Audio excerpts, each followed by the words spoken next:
Sumasampalataya ako sa Diyos ang makapangyarihan sa lahat na may gawa ng langit at lupa. Sumasampalataya naman ako kay Kristo, yung isang anak ng Diyos, Panginoon nating lahat.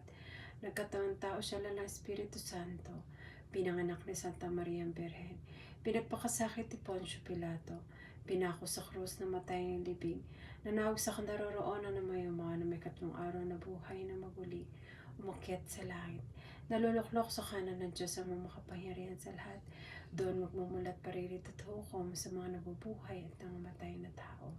Sumasampalataya naman ako sa Diyos Espiritu Santo na may Santa Iglesia Katolika, sa kasamahan ng mga banal, sa ikawawalan ng mga kasalanan, at sa pagkabuhay na maguli ng matay na tao at sa buhay na walang hanggan. Amen. Ama namin, sumasalangit ka, sambahin ang ngalan mo.